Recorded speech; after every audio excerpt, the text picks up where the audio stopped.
अस्सलाम वालेकुम। Garden solutions के यूट्यूब चैनल में आप सबको वेलकम। आज जो हमारी सीरीज़ शुरू हो रही है वो पूरी वेजिटेबल गार्डनिंग, हर्ब्स गार्डनिंग से रिलेटेड है, जिसमें तकरीबन 25 टू 30 प्लांट्स हम लगाना आपको सिखाएंगे। फ़र्स्ट सीरीज़ की वीडियो आज ये फ़र्स्ट वीडियो आ रही है और फर्स्ट वीडियो में आपको हम सिखाएंगे कि आपने कैसे वेजिटेबल सीडलिंग्स बनानी है। सबसे पहला मरहला जो होता है, सबसे पहला स्टेज जो होता है वेजिटेबल लगाने का, वेजिटेबल सीडलिंग्स होती हैं।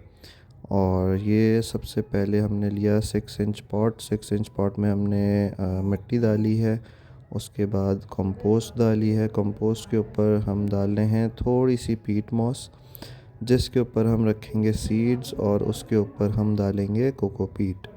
तो बहुत इजी है। एक गमले में आपने तकरीबन 5 इंच का गमला है, 5 इंच के गमले में आपने ऐड की थोड़ी सी मिट्टी, तकरीबन 2.5-3 इंच के करीब, और उसके ऊपर आधा इंच आपने कंपोस्ट की लेयर लगाई। कंपोस्ट की लेयर के बाद आपने आधे इंच से भी कम आपने पीट मॉस या कोकोपीट की लेयर लगाई। उसके बाद सीड आपने 1-1 इंच के गैप से या आधे आधे इंच के गैप से लगाए, जितने आप संभाल सकते हैं उस हिसाब से आपने लगाने सीड्स। इसमें विंटर वेजिटेबल लगाने का टाइमिंग जो होते हैं वो तकरीबन सितंबर से शुरू हो जाते हैं, और जो समर्स होते हैं, समर्स का टाइम आपका शुरू होता है तकरीबन फेबररी मार्च के अंदर। समर का टाइम हमारा शुरू हो जाता है, उसमें समर के सीड्स लगाए जाते हैं। अभी हम लोग लगा रहे हैं विंटर के सीड्स, और अभी अक्टूबर का महीना है और ये हमने सीड्स लगा के उसके ऊपर कोकोपीट की आधे इंच की लेयर लाजमी लगानी है, वरना प्लांट बाहर आएगा।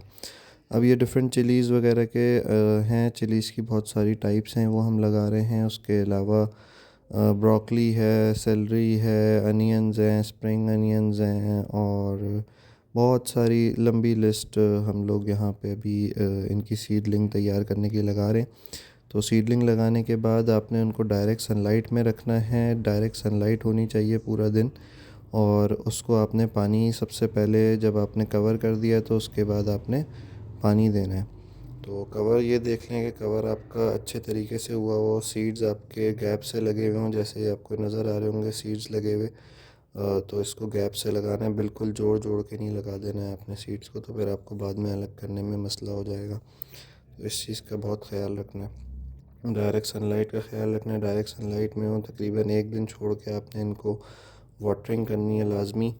और वाटरिंग देखनी है कि ओवर वाटरिंग हो रही है तो उसकी वजह से सीडलिंग जल जाती है, फंगल अटैक हो जाता है।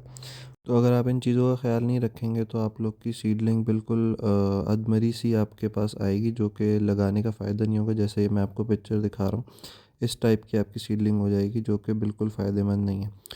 तो अब ये हमने सारी कवर करना शुरू करी हैं। सीड्स हमारे लग गए थे, अब कवर हो रही है। कवर होने के बाद, कवर मैंने आपको बता दिया ऊपर कोकोपीट या पीट मॉस से करना है। और आप ऑर्गेनिक कंपोस्ट से भी कर सकते हैं, मगर उससे कभी कभी ये होता है कि सीडलिंग जल जाती है, बहुत तेज़ होती है। तो सेफ़ साइड कोकोपीट यूज़ करने का मकसद ये होता है कि वो लाइट एंड वेट होती है, तो इजीली आपका सीड स्प्राउट हो जाता है।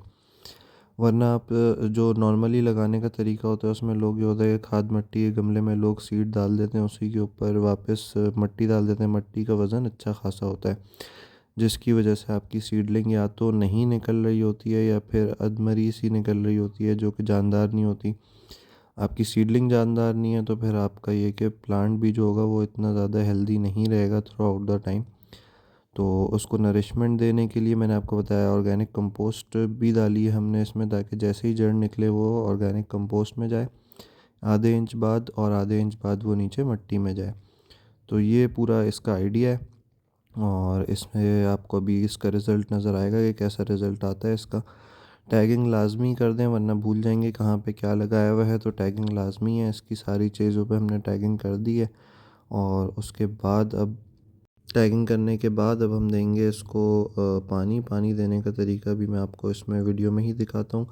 वाटरिंग कैन आपके पास होना चाहिए, या फिर शावर जो होता है वो आपके पाइप में ज़रूर होना चाहिए, क्योंकि इसके ऊपर अगर हम ज़ोर से पानी देंगे तो लाइट वेट होती है कोकोपीट, तो वो आपकी हट जाएगी और सीड्स एक्सपोज हो जाएंगे, जो कि बिल्कुल भी हेल्दी नहीं रहेगा। तो हल्के हाथ से बिल्कुल उल्टा शावर करके आपने वाटरिंग कैन से पानी देना। देखें, उल्टा शावर किया हुआ है इसका मैंने। तो इस तरीके से आपने इसको पानी देना है, और तकरीबन 1 दिन छोड़ के विंटर्स में और समर्स में तकरीबन रोज़ देना पड़ता है। तो इन चीज़ों का ख्याल रखना है आपने। बाकी फ़ंगल अटैक से बचने के लिए आप अपनी कोकोपीट में थोड़ी सी नीम केक मिला सकते हैं, जिसकी वजह से फ़ंगल अटैक से आप अपनी सीडलिंग को बचा सकते हैं। और वरना फ़ंगल अटैक ये होता है कि जैसे ही आपकी सीडलिंग निकली, एकदम से वो नीचे से गल के मरना शुरू हो जाती है और वो फंगस की वजह से ख़त्म हो जाती है। तो ये अब आपको हम रिज़ल्ट दिखा रहे हैं तकरीबन 4 दिन बाद का, क्योंकि रॉकेट फ़ौरन निकलता है तो ये जल्दी निकल आया। कुछ चीज़ें फ़ौरन निकलती हैं, कुछ चीज़ें जैसे सेलरी हो गया, पार्सले हो गया, ये टाइम लेती हैं। तो अभी जो फ़ौरन निकलने वाली चीज़ें थी, पालक हो गई, रॉकेट हो गया, ब्रोकली हो गई और स्विस कार्ड हो गया, ये सब चीज़ें अभी निकलना शुरू हो गई हैं। रॉकेट तो बहुत ज़्यादा ही तेज़ी से निकल आया है और वो सब चीज़ें निकलना शुरू हो गई, जैसे चिलीज़ हो गई, ये भी निकलना शुरू हो गई हैं, बिल्कुल छोटी-छोटी हैं अभी। तो उसके बाद अभी हम आपको बाकी जो चीज़ें हैं वो भी निकल आएँगी। तकरीबन उनको 1 हफ़्ता लगेगा निकलने में। वो 1 हफ़्ते के अंदर जब निकल आएँगी तो उसका हम आपको फिर रिज़ल्ट दिखाएँगे आखिर में। तो ये सारी चीज़ें जो हम आपने पूरी वीडियो में बताई हैं, इन सब चीज़ों का अगर आप ख़्याल रखेंगे तो आप लोग की सीडलिंग जानदार और अच्छी निकलेगी, जिसकी वजह से आपके प्लांट्स भी हेल्दी रहेंगे और पूरा टाइम आपको अच्छा फ्रूट भी मिल पाएगा। तो ये है। और उसके बाद अब हम आपको जो दिखाने जा रहे हैं वो तकरीबन 1 महीने बाद की है। तो 1 महीने बाद का ये रिज़ल्ट हम आपको दिखा रहे हैं। इसमें से सारे प्लांट्स बाकी सेल हो चुके हैं, मगर एक-एक प्लांट हमने सबका रोक लिया था कि आप लोग को वीडियो में दिखा सकें। तो ये जैसे ये चुकंदर की सीडलिंग है, अब इसमें देखें कितनी हेल्दी सीडलिंग है। इसको आराम से आप इजीली अलग कर सकते हैं। अलग करके हम डिफरेंट डिफरेंट अपनी जो जगह है वहाँ पे लगा सकते हैं। उसके बाद ये जैसे पालक की सीडलिंग है, पालक की सीडलिंग देखें पूरी वेल रूटेड और वेल दार सीडलिंग है इसकी पूरी। तो अब आगे आने वाले दिनों में इन सब चीज़ों की वीडियो आने वाली है कि इनको कैसे शिफ्ट करना है, आपने कैसे लगाना है, कैसे केयर करनी है। तो हमारे चैनल को ज़रूर सब्सक्राइब करें और लाइक करें और शेयर करें। Thank you. अल्लाह हाफ़िज़।